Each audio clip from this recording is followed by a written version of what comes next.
আগে চোবার চলে নাই হেলথ ইন্স্যুরেন্স মারে নাই এনলিস্টমেন্ট মারে নাই এনলিস্টমেন্ট মারে নাই রায়দা করিকে রায়দা মাসলাম নাই কেতাল অ্যাডভার্টাইজমেন্ট পলিসি মাসলাম নাই কেতাল অ্যাডভার্টাইজমেন্ট পলিসি মাসলাম নাই কেতাল অ্যাডভার্টাইজমেন্ট পলিসি মাসলাম নাই ফাইন্যান্সিয়াল অ্যাসিস্ট্যান্ট মারে নাই ফাইন্যান্সিয়াল অ্যাসিস্ট্যান্ট মারে নাই ফাইন্যান্সিয়াল অ্যাসিস্ট্যান্ট মারে নাই ফাইন্যান্সিয়াল অ্যাসিস্ট্যান্ট মারে নাই হেলথ ইন্স্যুরেন্স মারে নাই হেলথ ইন্স্যুরেন্স মারে নাই সিঙ্গা এনলিস্টমেন্ট মারে নাই।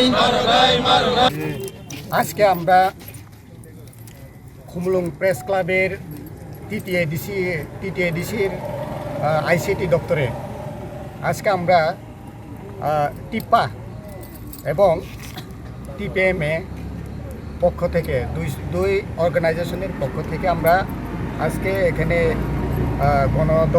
গণ অবস্থান বসেছি। কারণ তিপ্রাসাদের মিডিয়াদের জন্য আমরা দাবি তুলে এখানে গণ অবস্থান করেছি। কারণ গত নতুন এডিসি সরকার আসার পরে আমাদেরকে তিন মাসের মধ্যে তৃতীয় এডিসির অ্যাডভার্টাইজমেন্ট পলিসি করার জন্য আমাদেরকে যে আশ্বাস দিয়েছিল সেটাকে পূরণ করার জন্য আজকে এই তারিখে 3 বছরের উপর হয়ে গেছে, কোনো অ্যাডভার্টাইজমেন্ট পলিসির কোনো হেলদোল নেই। সেটাকে আমাদের যে অ্যাডভার্টাইজমেন্ট পলিসি করার জন্য আমরা আজকে এখানে দাবি করেছি। আমরা আজকে যে গণধর্নার মধ্যে আমরা 11 দফা দাবিতে 11টা আমাদের ডিমান্ড আছে। এই 11টা ডিমান্ডকে নিয়ে আজকে আমরা 1 নম্বর ডিমান্ড হচ্ছে এডিসির নিজস্ব কোনো পলিসি না থাকলে 3 বছর কিভাবে চলছে, কিভাবে খরচ করছে আইসিটি ডিপার্টমেন্ট, সেটাই আমরা তুলে ধরতে চাই। আপনার যে প্রশ্নের উত্তরটা হচ্ছে, গত কয়েকদিনের আগে তৃতীয় এডিসির তরফ থেকে চারটা বড় যে চ্যানেলগুলিকে হওয়ার কথা দিয়েছে। সেখানে কি হয়েছে, 4টা যে ওয়ার্কটা দিয়েছে সেটা কি সবটাই এনলিস্টেড, সেটা আমরা প্রশ্ন করছি এডিসি গভর্নমেন্টের আইসিটি তরফ থেকে।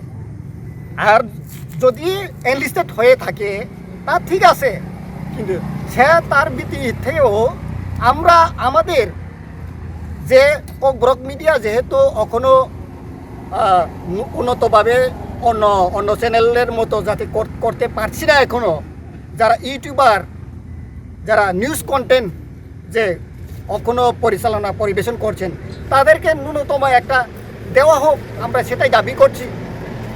তার মানে আপনাদের অভিযোগ মানে মন গড়া ইচ্ছা মতন চালাচ্ছে ডিপার্টমেন্ট? অবশ্যই। তৃতীয় এডিসি আইসিটি দপ্তর আমরা যা খবর নিয়ে শুনেছি, কে বা কারা পিউকে ডাইরেকশন দিচ্ছে এই চ্যানেলকে দিতে, কিন্তু এটা কিভাবে হয় সেই জন্যই আজকে আমরা এখানে বাধ্য। আজকে মূলত কোন কোন সংগঠন এবং কোন কোন প্রেস ক্লাব আপনারা এখানে আজকে আমরা 2টা সংগঠন, Tripura photo media association, Tripura indigenous people press association, এই 2 সংগঠনের ডাকে আজকে আমরা এখানে। আর অন্যান্য প্রেস ক্লাব কি রয়েছে? অন্য সারা ত্রিপুরা রাজ্যে আমাদের যে প্রেস ক্লাবগুলো আছে, করবুক প্রেস ক্লাব আছে, Ambassa press club, Hezamara press club, Jirania press club, Jampuijala press club, Ampi press club, এখানে খোয়াই প্রেস ক্লাব, এখানে সবাই আছে আমাদের যারা এই লাইনে যে কাজ করে, মিডিয়াতে যারা কাজ করে, তারা সবাই একত্রিত হয়ে আমরা আজকে এই দাবিটা তুলেছি।